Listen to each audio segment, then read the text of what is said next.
There are 6 stages of the development consent regime for nationally significant infrastructure projects, otherwise known as NSIPs. The development consent regime is the process applicants must go through when seeking permission to construct an NSIP. NSIPs include generating stations such as wind farms and power stations, electricity lines such as new power lines and pylons, transport projects such as the building of new roads or railway lines, waste and water such as the construction of a reservoir or wastewater treatment plant, pipelines, for example, to carry natural gas between a power station and the national transmission network. The primary legislation that underpins the development consent regime is the Planning Act 2008. There are 6 stages to the Planning Act 2008 process. At the pre-application stage, the applicant is at the centre of the process and has full responsibility for developing the project. An applicant is likely to be a large developer, a government agency, or possibly a local council. The development consent regime is a front-loaded process. This means the development proposal has to be fully scoped and refined before the submission of an application to the Planning Inspectorate.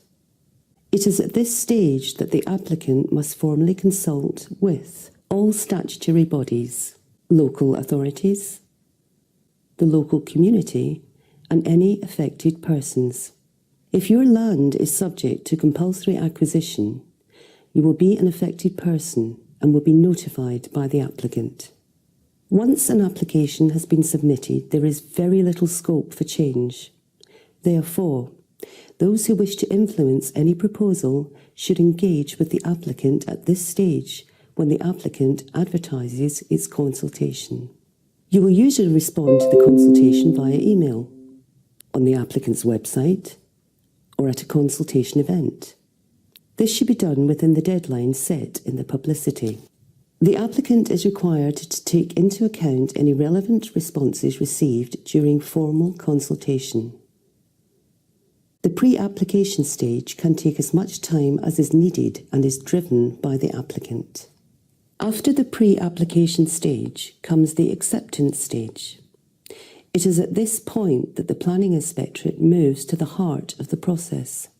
The application is formally submitted by the applicant to the Planning Inspectorate. We must decide within 28 days whether all relevant documentation has been submitted to enable the application to proceed. If we refuse the application, there is a 6-week window for the applicant to raise a legal challenge. If we accept the application, all documents are published on our website and the process moves to the next stage. At the pre-examination stage, the applicant must publicise that the application has been accepted by the Planning Inspectorate and include when and how parties can register to get involved in the examination as interested parties. The time period for registering is set by the applicant, but must be no less than 28 days. From within the Planning Inspectorate, an inspector or panel of inspectors will be appointed as the examining authority. A preliminary meeting will then be held to discuss procedural issues and the timetable for examination. All interested parties will be notified of the date of the preliminary meeting. After the close of the preliminary meeting, all parties will be notified of the examination timetable. The close of the preliminary meeting marks the end of the pre-examination stage. The examination stage starts the day after the close of the preliminary meeting. It is at this stage that the examining authority examines the application, and the examination must be completed within 6 months. The examination is primarily conducted through written representations. However, hearings can also be held. These will normally be conducted in an inquisitorial manner. Each interested party is entitled to make oral representations about the application.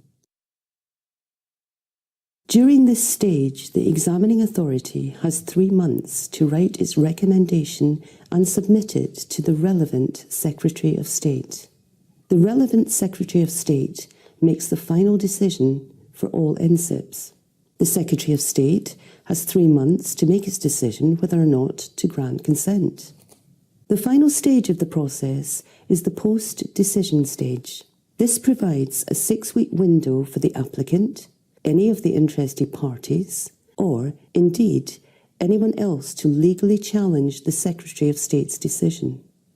You will find further information on our website, infrastructure.planninginspectorate.gov.uk, which includes many helpful advice notes.